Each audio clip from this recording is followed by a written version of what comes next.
So hi guys, welcome again to another lesson, and again we're gonna discuss English 9 and we'll be continuing with conditionals. Let's start. But before that, review muna natin kung anong conditionals. So conditional is a sentence that has if clause which states the condition and another clause that states what happens as a result of a condition. The form of the verb in the if clause depends on whether the condition is present and impossible, future and possible, or past and unreal. So, depende ang form nyo dyan. Okay po? So, there are two clauses. If clause, a clause which states a condition. Yan sinasabi ko anong condition. For example, if I go to Manila, or kaya, result clause, ano si mangyayari? States what happens as a result of a condition. Uh, if I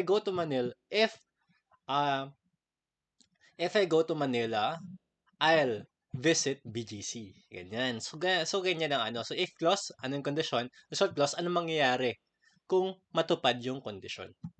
Okay, so let's continue with past and real conditionals. So, questions. Where would you go if you have your own private jet? So, saan kayo pupunta kung meron kayong private jet?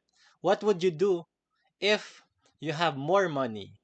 Where would you live if you can migrate to other countries? So mga answer dyan would result in past unreal conditional. Pero ano ba ang past unreal conditional? Past unreal conditional, also called as conditional number 3, is used to talk about imaginary situation in the past. You can describe what you would have done differently or how something could have happened differently if circumstances have been different. So, ang highlight dyan, imaginary situation in the past. Ibig sabihin nga, pinagulayan do ano ko ta sige buhin do in the past. Mabago pa yun do ang past, siyempre da ina. Pero, duman sa sentence na to, pigsasabi no, ano ko ta ang gigibuhonin do, kung yan kam ulit sa sitwasyon na to. So, before that, let's review of verbs. So we have past perfect had plus past participle. For example, had eaten, had forgotten, had gone, had slept, had found, had given. Okay, so yan mga past participle. So is, am, was, were, has, have, plus past participle. So have found. So usually ang ginagamit ay di have sa perfect tense. Ini past perfect yan, ini present perfect. Yan. I past perfect man, past participle man niya. Have found, have eaten, have gone, have slept, have given yan. So, araw kaya na ang sa verb. Okay, yung gagamitan ng mga verbs. Okay po. So, example, if I had owned a car, I would have driven to work, but I didn't own one. So, I took the bus. So, tigay-iba din yung sitwasyon na kung sakali ngayang igwa siyang kotse, nag-drive ko ta siya kadto pa work. Kasama nga siyang kotse. She would have traveled around the world if she had more money, but she didn't have much money, so she never traveled. I would have read much more if I hadn't watched so much TV. Unfortunately, I did watch a lot of TV, so I never read for entertainment. So katuda, kung ano lang siya, kung aki pa da siya ulit, maparabasa siya. Dahil siya maparadala ning TV. Pero dinita naman ma-change ang past. Mary would have gotten the job and moved to Japan if she had studied Japanese in school instead of French. So yan. Pero yan, din na mabago. Pero kunta. So, if Jack had worked harder, he would have earned more money. Unfortunately, he was lazy and didn't earn much. Kaya examples. What would have you done? What would you have done if you had won the lottery last week? I would have bought a house. What city would you have chosen if you had decided to move to United States? I would have chosen Seattle. So, yan. So, ano ta ha? Yan. So, yan. So, subject. So, if I had owned. Subject plus had owned a car. So, si verb had plus past participle. So, may siyang past perfect. So, past perfect siya. Tapos, yan sa if clause. Kung meron sana siyang kotse, ayan. Next, I would have driven to work. I, subject, verb, would and have plus past participle. So, may siyang driven. So, would have driven to work. So, sa result clause. Kung meron sana siyang kotse, mag-drive sana siya papuntang work. But I didn't own one, so I took the bus. Ngunit wala siyang kotse. So, nag-bus na lang siya. Yan po. So, tig-imagine niya sitwasyon sa past. Kung ano ko tayo gibuhon niya, kung may kotse siya. Pero since may siyang kotse, nag-bus na lang siya.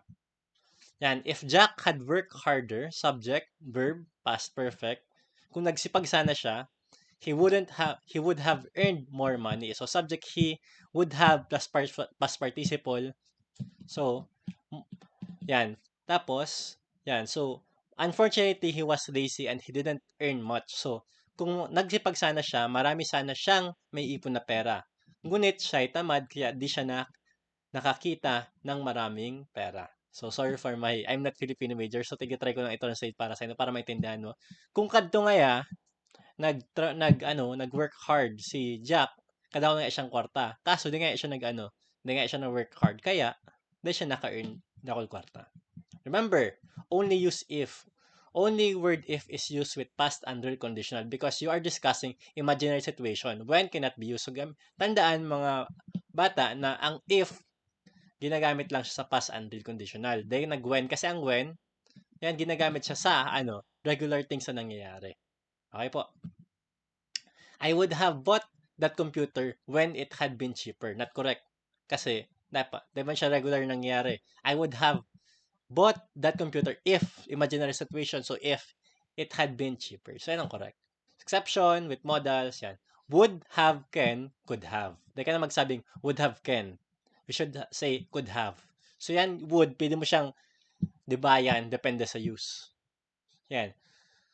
Would have, shall. So, should have, would have, may, might have. So, yan.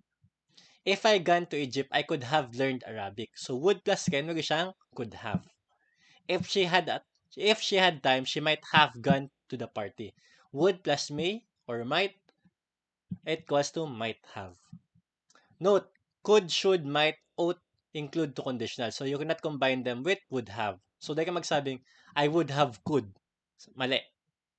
I would I would have could learned how to play basketball if I wasn't always sick as a child. Mali siya. So, ang tama, I could have learned how to play basketball if I wasn't always sick as a child. So, nandiyan ang mga could have plus learned tapos, yan. I wasn't always. Yan. If I hadn't, yan. So, yan po.